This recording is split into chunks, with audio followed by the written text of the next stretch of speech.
Riding motorcycles has been all I've done since I started at 3 years old. It's what both my mom and dad did. My brothers both do it professionally in America.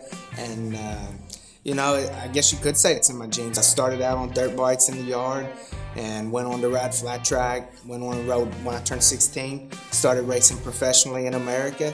And then after a couple years there, becoming the youngest ever American Superbike champion. I went on and been in MotoGP ever since. The story's not over yet, so hopefully got a few more little chapters to add to it.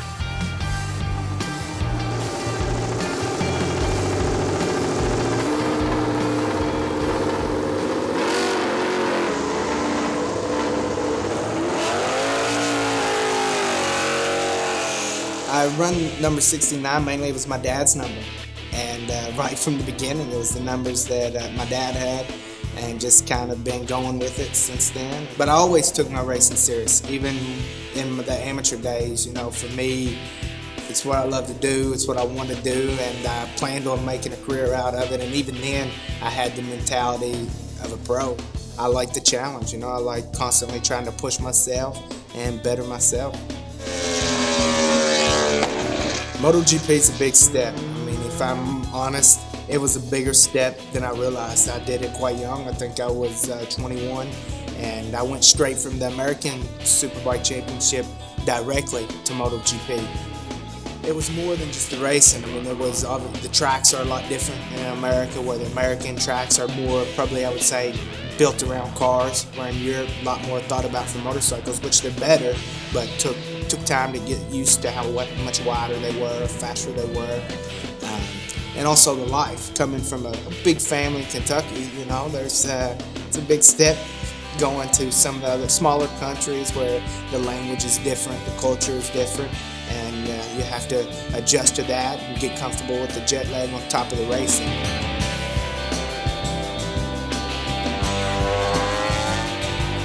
MotoGP is a different level of fast. I thought I raced with fast guys in America, and they were really fast, but they're not Grand Prix fast. I like it because it is the pinnacle. It is so professional, and I get to ride the best bikes on the best tracks in the world. So if you call that work, I guess that's my job.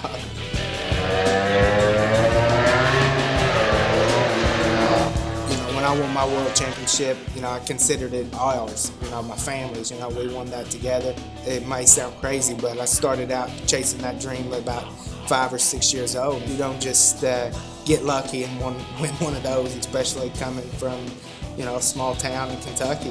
When I was a kid, it was a gravel road, so it's a long road to get there. Riding for Ducati is really special. It's a different bike. It's a bike that is, you need a lot of feel. It's a little bit, I would say, stiffer than other bikes, where when it's working good, it's really good. In the beginning, it took me time to adjust. I rode Japanese bikes my whole life, and then when I came to the Italians, I had to understand the bike, the team, the culture, and I really love it. I feel almost part of the family now. I spend a lot of time in Italy. The guys I work with, I love. And there is a lot of passion about it. The Ducati fans are as diehard as it comes. But I would like to really achieve some success with the group of guys I got now and see Ducati back at the front winning races and being competitive where they belong. So that's kind of my next goal in racing. And I'm 31 now, so I would like to do it a few more years and do that, and probably pack my bags and go home and look at the next part of my life. I would say getting on the podium in Indianapolis, my home race, my first podium for Ducati was really special. That was 2009. Was really satisfying because when the first year I struggled a lot in the beginning, and once I started to understand things, was able to gain some speed. So that was probably the most memorable moment, but hopefully I got some more coming, preferably real soon.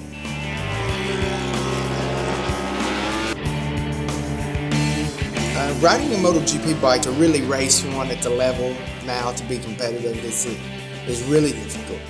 The bikes take a lot of strength, a lot of concentration. Things are happening so fast that mentally you have to be on all your marks, your brake points, your corner entry, your apex.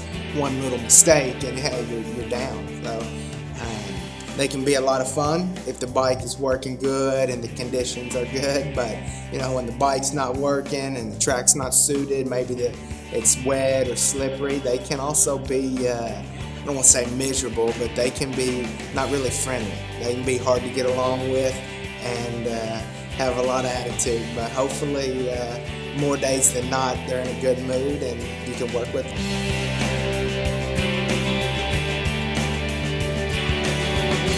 Enjoying a ride for me is, one, being safe. It's pretty important, but being fast, where you feel really connected with your bike and nothing else. You're together. You're not fighting the bike.